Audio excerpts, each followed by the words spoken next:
I own a boat. I own a old Cobalt. It's a 1998 Cobalt 252. It has been in the family. It was specifically built for us back in 1998. My dad owned it. And then strangely, after a few years, he gave it to me.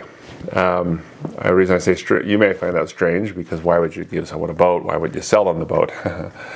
Wait for it. So since I've owned it, I have probably put, okay, if we don't include gas, I've probably put 30,000 into it, maybe more. Anyways, we have a timeshare down at Lake Powell. It is, okay, money aside, it is the very best time of year for all of our family. We all love Lake Powell. I don't have to beg anyone to go. Everyone wants to go and everyone has a great time. We typically get up really early in the morning before the water gets choppy, and when it's crisp and beautiful and warm and the water's still 80 degrees, and we'll typically go down one of the canyons. Of course, right now the level's pretty low, so we're staying mostly in the channel. But we get up every morning and go skiing for a couple, 2 to 3 hours. We come back, we'll eat breakfast at the houseboat. We usually keep the houseboat in the slip. I'm just not one for stress, so I like to keep it in the covered slip where it's nice and moored. It's got a nice, the nice thing about it is every other fool takes their houseboat out on the dangerous lake, on the risky lake, I guess, with the wind picking up and I've been there. Boy, you tie your boat to the shore and you usually have 4 sets of ropes, or 2 sets of ropes, 2 on each side. And, the water level's constantly changing, and I've just been there where you've been in the middle of the night and all of a sudden you can feel the houseboat moving, and you got to get up and retighten all the mooring lines, and then the wind, you're just at the mercy of the wind. It's just stress I don't want. Of course, then you're also running the generator all the time and burning all that gas. And so, geez, we keep the boat in the slip. People think we're crazy because, you don't have as much privacy, but geez, you got a little store right close to you. You got the marina, you've got a cover over the top of you, so if it starts raining, you're out of the rain, you're in the shade, we can run down to the marina and grab some ice cream. It's just awesome. We love it, and we just once you've been to Lake Powell, the whole lake tends to repeat itself. You don't, when you look at a canyon, you're like, didn't I just see that canyon? Anyways, so it's fun to go touring, go 4 miles or 4 hours down the channel and see things, but you realize you're kind of not seeing new scenery. It's all red rock, and anyways, so we keep in the slip. Oh man, it just lowers the stress level, and what's really, really fun, one of our favorite activities is we find that when the weather really turns is when most houseboat owners will bring their houseboats into the dock, and we just love watching that because they're at the mercy of the wind, and we just sit there with our popcorn and kind of chuckle and watch them try to navigate these gigantic sails. Anyways, so money aside, the boat is the best thing in the world. It's like I said, Lake Powell's our favorite. I've been going since I was a kid. I've got memories from when I was really little. When I was little, we didn't have a houseboat. we camped on a rock. And even as a kid, as much as I liked Lake Powell, after 4 days of camping on a hot rock, even I was ready to go. Now it really is about time and money. How much time and money can we put up with? And we'll stay there as long as we possibly can. This year we're excited because most years we don't have internet access. The cell signal is almost next to nothing, but this year we've got Starlink, Starlink RV, so we're hoping that that'll be a big game changer. Anyways, back to the boat. Okay, so now let's talk about the money side of the boat. So my dad gave me the boat, I'm thinking now it's been 15 years or so. When it was brand new, it was a pretty expensive boat, probably just north of $100,000.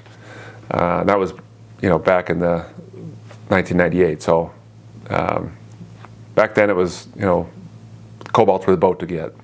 Still today, it's a stout boat, very heavy, rides through the water very smooth, very happy with it. The only thing it doesn't have that I'm always tempted to get another boat is it doesn't have a surf capability. So no ballast, nothing like that. But it's that's $100 a month to store it. Now, mind you, we probably our most the time that we use the boat the most is those 2 weeks down at Lake Powell, if we can spare the 2 weeks. We will occasionally bring it home and maybe squeeze 2-3 more day trips out of it. So the amount of hours we put on the boat on any given year is minimal. But so last year, let's see, what was the mishap we had last year? Because due to the low water level, we hit the ground or when we were backing out the boat. So boom, had to break out this year another $700 to straighten out the props. In addition, another $250 to just get it de-winterized. I know usually, if you winterize it, all you got to do is dump it in the water to de-winterize it. You got to just put it in the water. But this time I wanted to have it all checked out just to be sure. Anyways, also last year, or 2 years ago, I had an amplifier go out. And so I had to replace that. And then last year I had an amplifier go out. So this year I had to replace that. There's $700 for that. When I put the new amplifier in, found out that the boat tower speaker, one of them was blown, so I had to buy new boat tower speakers. Obviously, I don't want to burn through boat tower speakers, so I kind of splurged and went with a little bit nicer set. That was another $1,700 for a set of those. Let's see. Oh, gas. Let's talk about gas.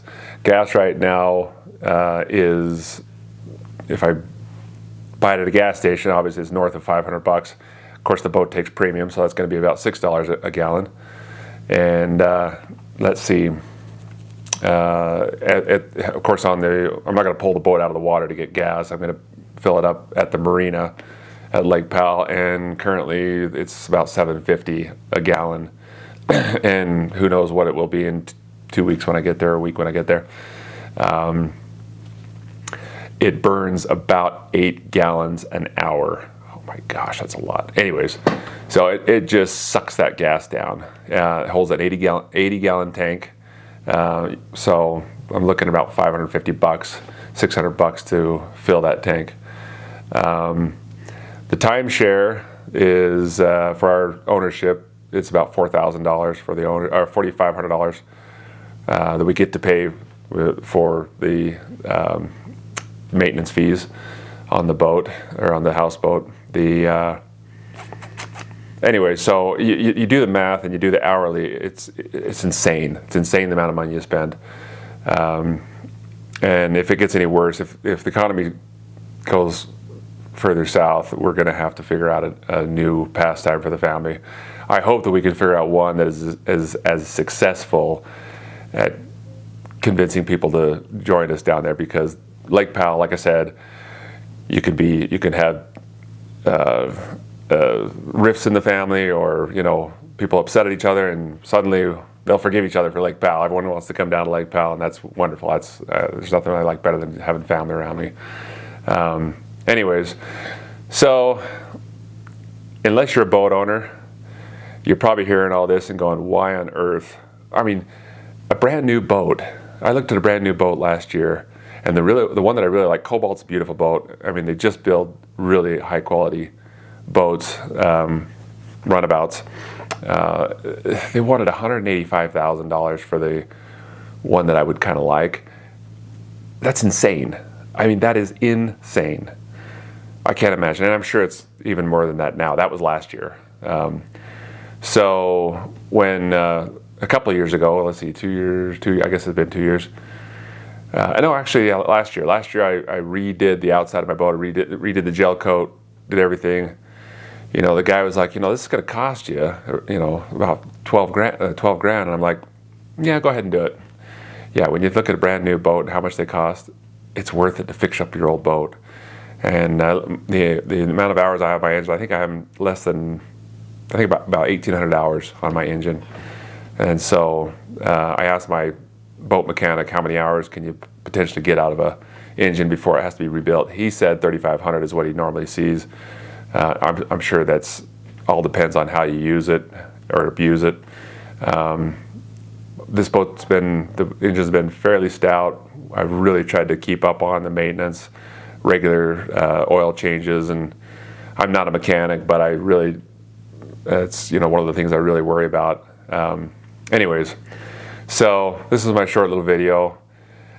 If you're not a boat owner, I'm sure you're thinking you're crazy. Why would anyone spend that kind of money?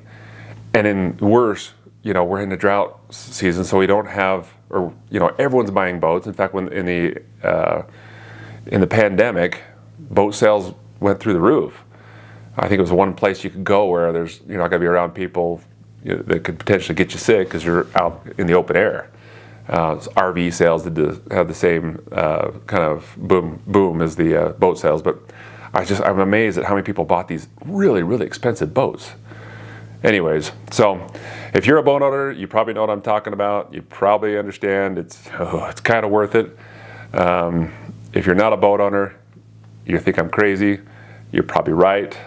Anyways, short little video on boating. I still love it. I hope that Lake Powell rises in the water level over the years. I hope we get over this drought. I know that there's global warming involved, but I have a hard time believing that it's 100% due to global warming. I think there's ebbs and flows in the climate, and we're just experiencing an